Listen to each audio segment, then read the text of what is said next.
आम जनता को बेवकूफ़ बनाकर अपनी सीट को सुरक्षित कर रहे हैं। आप हटोगे, आपके बाद में आपका बेटा आएगा, उसके बाद में उसका बेटा आएगा। नए प्रतिनिधित्व को यह मौका नहीं देना चाहते, क्योंकि जानते हैं जिस दिन नए लोग राजनीति में आ जाएंगे तो इनके नाकारा, निकम्मे, अपाहिज, अगले पगले बच्चों के लिए जगह खत्म हो जाएगी। आलिमों को समझ जाना चाहिए कि आज की सिचुएशन के हिसाब से उनको अब सही का साथ देने की आदत डाल देनी चाहिए, वरना वो दिन दूर नहीं है जब ना मदरसे बचेंगे, ना मस्जिद बचेंगी, ना आपकी इमामत के लिए आपका ईमान बचेगा। आप सियासत को मज़हब से अलग करके नहीं देख सकते।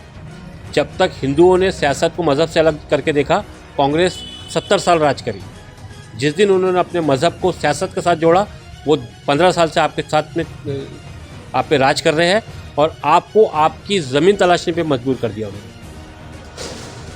जिन मदरसे और मस्जिद के भरोसे आज इन मौलानाओं के घर में कार आ गई, तो ये सियासत का हिस्सा नहीं है। आप सियासत नहीं कर रहे हो कौम के साथ में। अगर चुनाव की बात आ गई और उनके परिवार से अगर कोई चुनाव लड़ने आ गया तो आज ही हदीस बाहर आ जाएंगी कि इस्लाम में चुनाव लड़ना जायज़ है। किसी और का बच्चा कामयाब हो रहा है करके मौलाना साहब को देखने में क्या, मौलाना साहब को सुनने में भी तकलीफ होना शुरू है। ये मैं बहुत कड़वी बातें बोल रहा हूँ, लेकिन ये आज की ज़रूरत है। और इसीलिए मैंने कहा कि इस देश में जो पीड़ित समाज है, जब तक कि वो जागरूक नहीं होगा, इस देश में उनकी हालतों को बदलने के लिए कोई मसीहा उतरने वाला है। मुसलमानों की एक लीडरशिप की ज़रूरत है। आप एक बात समझ लीजिए, तबलीगी जमात हो, सुन्नी जमात हो, शिया जमात हो, जमात इस्लामी हो, अहले हदीस हो, जब आफत आती है तो वहाँ पर आपकी जमात नहीं देखी जाती, वहाँ आपका मज़हब देखा जाता है और आप मज़हबी तौर पे मुसलमान हैं। ये आलिमों को समझने की ज़रूरत है। अगर नहीं समझेंगे तो आने वाले वक्त में जब मुसलमान लोग उनको समझाना चालू करेंगे तो आलिमों के लिए बहुत मुश्किल वक्त होगा। सब वक्त रहते ही अगर संभल गए तो अल्लाह इनकी हिफाजत करे। आपने जिन जमातों का नाम लिया, इनके जो कुछ उलमा है बड़े बड़े, वो सियासी रहनुमाई भी करते हैं। अभी कई वीडियो हमने देखा है। लेकिन अहले सुन्नत वल जमात के जितने भी लोग हैं, उनका कोई सियासी रहनुमा दूर दूर तक नज़र नहीं आता जो ये कहे कि भाई हम तमाम अहले सुन्नत वल जमात के मानने वालों से गुजारिश करते हैं, फ़ला फ़ला पार्टी का या तो बायकॉट करो या तो उसे वोट दो। देखिए, सबसे पहले आपको समझना पड़ेगा, 35 करोड़ की आबादी है हिंदुस्तान की, मुस्लिम आबादी 35 करोड़, 135 करोड़ की आबादी है, 35 करोड़ मुसलमान। इन 35 करोड़ में सबसे बड़े ग्रुप के रूप में जो स्थापित जमात है वो है सुन्नी जमात, 28 करोड़ की आबादी है।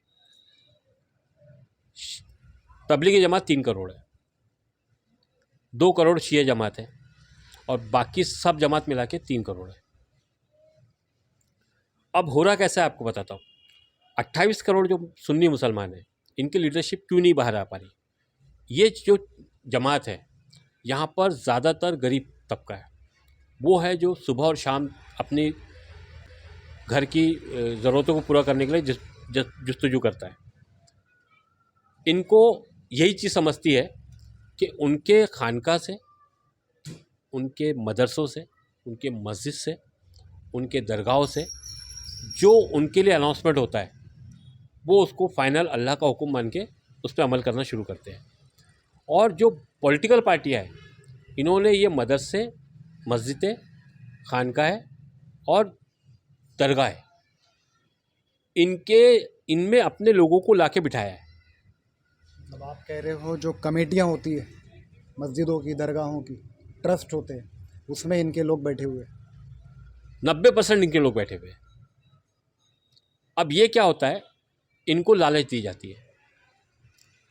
कोई भी चुनाव लड़ने वाला व्यक्ति डायरेक्ट मदरसे और मस्जिदों में जाके वहाँ के जो सेक्रेटरी प्रेसिडेंट है उनके हाथ में एक एनवलप देता है और उनको समझाता है, साहब इस बार आपने को इसका काम करना है, और उसी पे काम हो रहा है। ये फिर चालू करते हैं अपनी दुकानदारी कि ये कैंडिडेट ऐसा था, ये है, अगर ये करेंगे तो हमको भविष्य में ये हो जाएगा, ये मैं गडकरी साहब का बहुत क्लोज़ हूँ तो मैं इसके लिए आपके सभी मदरसों को लीगलाइज़ कराने के लिए ये कर लूँगा। मैं आपके इस चैनल के माध्यम से तमाम मदरसे, खानकाहें, दरगाहें और मस्जिदों को फिर रिक्वेस्ट कर रहा हूँ, या तो वो कौम के लिए ईमानदार हो जाए, और नहीं तो आने वाले वक्त में इन तमाम मदरसों के ऑडिट रिपोर्ट, इनके लीगल डॉक्यूमेंट्स, इनके सैंक्शन मैप और इनको आए हुए चंदे का हिसाब ये मांगना शुरू किया जाएगा। जो कौम के लिए वफादार नहीं है उनको हमें उनकी क़यादत की कौम को ज़रूरत नहीं है। जो ईमान बेच दे, इससे बड़ा सौदा दुनिया में कुछ नहीं हो सकता। तो ऐसे लोगों के लिए हमारा सीधा सीधा आह्वान है, या तो रास्ते पे आ जाओ, और नहीं तो आपको वाकई में रास्ते पे लाके बिठा देंगे। जो आप आज भिखमंगागिरी कर रहे हो, तो अभी आप रसीद के माध्यम से भिखमंगापना कर रहे हो, बाद में रुमाल बिछा के भीख मांगने की नौबत आएगी। हम चाहेंगे अभी वीडियो के आखिर में एक बार आप उत्तर नागपुर के मुस्लिमों से खासकर क्या पैगाम देना चाहेंगे, क्या कहना चाहेंगे उन्हें? उत्तर नागपुर के मुसलमानों के लिए मेरा सीधा पैगाम है, 54,000 वोटर जो है, एक बार मुस्लिम कैंडिडेट जो इस बार बाय डिफ़ॉल्ट आपको मिला है, एक बार अपनी ताकत दिखाइए। जिस दिन आपने ये ताकत दिखा दी, अगले बार हो सकता है कांग्रेस जैसी पार्टी भी आपसे बिना पूछे कैंडिडेट तय नहीं करेंगी। इस बार एक बार अपनी गैरतमंदी का सबूत दे दीजिए, वरना बेगैरत लोगों के लिए जो आज तक चले आ रहा है वो आलम चलते रहेगा। आप अपनी क़यादत खड़े करना चाहते हो, एक आदमी को अगर 54,000 वोट आपने कर दिया और 10,000 वोट भी बाहर से अगर इन्होंने हासिल कर लिया, अगला आमदार आपका मुस्लिम समाज से आप उत्तर नागपुर से दिख पाओगे। यही एक फार्मूला है, उसके अलावा कोई रास्ता नहीं है।